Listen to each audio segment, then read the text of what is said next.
ঠান্ডা ঠান্ডা নরম তুলতুলে আমের রসমালাই মুখে একবার দিলে একদম মাখনের মতো মিলিয়ে যাবে, এতটাই সুন্দর টেস্টি। আর সবথেকে মজার ব্যাপার কি বলো তো, এই রেসিপিটা বানাতে গেলে গ্যাস প্রায় জ্বালাতেই হবে না। তাহলে চলো দেরি না করে আজকে রেসিপিটা দেখে নাও তোমরা।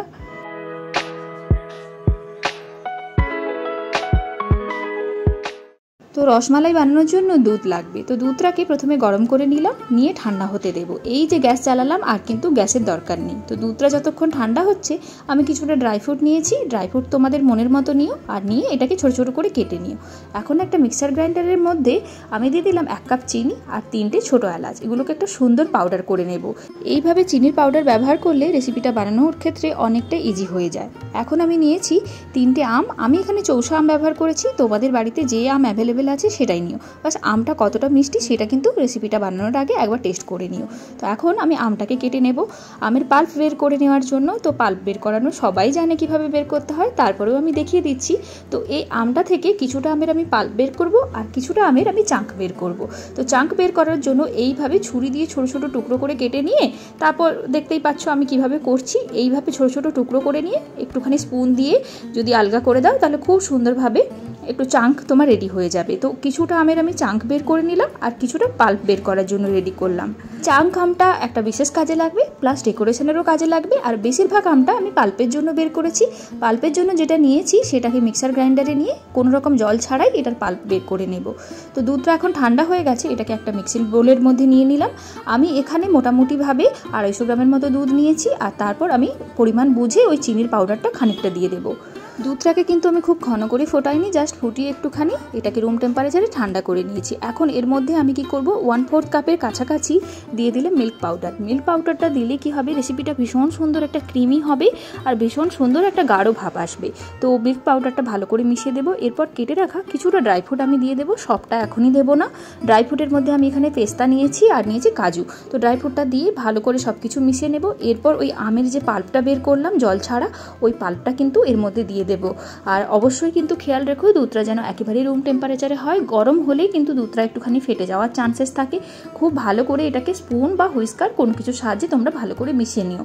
তো দেখতেই পাচ্ছ আমাদের রসমালাইয়ের যে রস ব্যাপারটা থাকে সেটা কিন্তু রেডি হয়ে গেছে। আর কি সুন্দর কালার এসেছে। তোমাদের বাড়িতে যদি কেশর থাকে তাহলে কেশরও দিতে পারো, খুব সুন্দর কিন্তু ফ্লেভার আসবে। এখন এটাকে সরিয়ে রেখে আরেকটা বোলের মধ্যে নিয়ে নেব ফ্রেশ ক্রিম। আমি এখানে মাদার ডেয়ারি ফ্রেশ ক্রিম ব্যবহার করেছি, তোমরা আমুলের ফ্রেশ ক্রিম ব্যবহার করতে পারো, বা ঘরে যেটা সর পড়ে দুধের সেই ফ্রেশ সরটা ব্যবহার করতে পারো। তো আমি এক্সপেক্ট করেছিলাম ক্রিমটা একটু মোটা হবে, কিন্তু ওয়েদারের জন্য বোধহয় একেবারেই পাতলা হয়েছে। এরপর আমি খানিকটা পরিমাণ বুঝে পাউডার চিনি দিয়ে দিলাম, আর ওই আমের যে চাঙ্কগুলো বের করেছিলাম সেটা টুকরোগুলো কিউবগুলো বের করেছিলাম সেটা দিয়ে দিলাম। তো যেহেতু ক্রিমটা একেবারেই পাতলা তাই আমি খানিকটা এখানে পাউডার মিল্ক দিলাম। যদি হাতে সময় রাখে এটা ফ্রিজে খানিকক্ষণ রেখে দিও ক্রিমটা, তাহলে কিন্তু একটুখানি ঠিক হয়ে যাবে। তাহলে তোমাদের এই পাউডার মিল্কটা মেলাতে হবে না। তো সব কিছু মিলে নিলাম। এটা কিন্তু স্টাফিংয়ের জন্য রেডি করব। এখন নিয়ে নেব কিছু হোয়াইট ব্রেড। রসমালাইয়ের যে মেন মিষ্টিটা সেটা কিন্তু বানাবো আমরা এই হোয়াইট ব্রেড দিয়েই। তো তোমরা এখানে হোয়াইট ব্রেড নিও, বাজারে যে ব্রাউন ব্রেড পাওয়া যায় সেটা কিন্তু নিও না, সেটা দিয়ে একেবারেই ভালো লাগবে না। তো আমি একটা বাটির সাহায্যে এরকম গোল গোল করে কেটে নিলাম। বেঁচে যাওয়া ব্রেডটা কিন্তু ফেলে দিও না, এটাও কিন্তু অনেক কাজে আসে। অনেকে খুব সুন্দর সুন্দর করে এটা থেকে ব্রেকফাস্ট বানায়, প্লাস এটা থেকে ব্রেড ক্রাম্ব তো বানাতেই পারো। তো কয়েকটা বেশ আমি টুকরো কেটে নিলাম। এবার ফাইনালি সব কিছু রেডি হয়ে গেছে। এবার মেন রসমালাই বানানোর কাজ। তো একটা ব্রেডের টুকরো নেব, আর ওই যে আমের চাঙ্ক আর তোমার ক্রিম দিয়ে যে মিশ্রণটা বানালাম ওটা কি করব, যেরকমভাবে ব্রেডে আমরা মাখন লাগাই সেইভাবে দুটো ব্রেডের টুকরোর মধ্যে ওটাকে লাগিয়ে ঠিক এইভাবে স্যান্ডউইচ করে দেবো। নর্মাল রসমালাই তোমরা বানাতে পারো কোনো রকম স্টাফিং ছাড়াই, কিন্তু এইভাবে যদি স্টাফিং দিয়ে বানাও খেতে দুর্দান্ত লাগবে। একেবারেই মনে হবে না যে এটা কোনো ইনস্ট্যান্ট রসমালাই বানিয়েছো। এইভাবে করে দিলাম। তো বুঝতেই পারছো কিভাবে রেডি করেছি।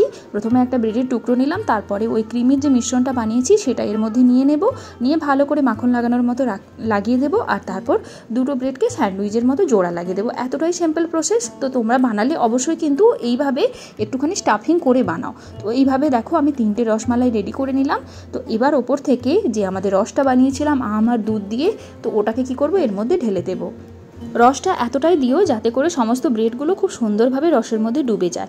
এরপর আর কিছু করতে হবে না, যে ড্রাই ফ্রুটটা আমাদের বেঁচে ছিল সেটা দিয়ে এটাকে সুন্দর করে ডেকোরেশন করে দেব। দেখতে যে এখনই এত সুন্দর লাগছে, এত সুন্দর একটা ন্যাচারাল কালার লাগছে। তো আমি কিছুটা আমন্ডও এর মধ্যে দিয়ে দিলাম যাতে করে দেখতে সুন্দর লাগে। সবশেষে দিয়ে দেব কিছুটা আমের চাঙ্ক, ওই যে কিউব কিউব করে আমগুলো ব্যবহার করেছিলাম স্টাফিংয়ে, সেগুলোর থেকে কিছুটা বাঁচিয়ে রেখেছিলাম, সেটাই দিয়ে দিলাম ডেকোরেশনের কাজে। ব্যাস রেডি হয়ে গেল আমাদের ইনস্ট্যান্ট আমের রসমালাই। কী যে সুন্দর দেখতে লাগছে, আর কেটে দেখাচ্ছি দেখো, একদম নরম তুলতুলে, একদম ভেতর থেকে রসে টইটুম্বুর। তো দেরি না করে আমের সিজন শেষ হয়ে যাওয়ার আগে ঝটপট করে বানিয়ে ফেলো, আশা করি দুর্দান্ত লাগবে। তাহলে এই ছিল আজকের রেসিপি। চলো টাটা আজকের মতো, নতুন ভিডিও নিয়ে খুব তাড়াতাড়ি দেখা হয়ে যাবে। বাই।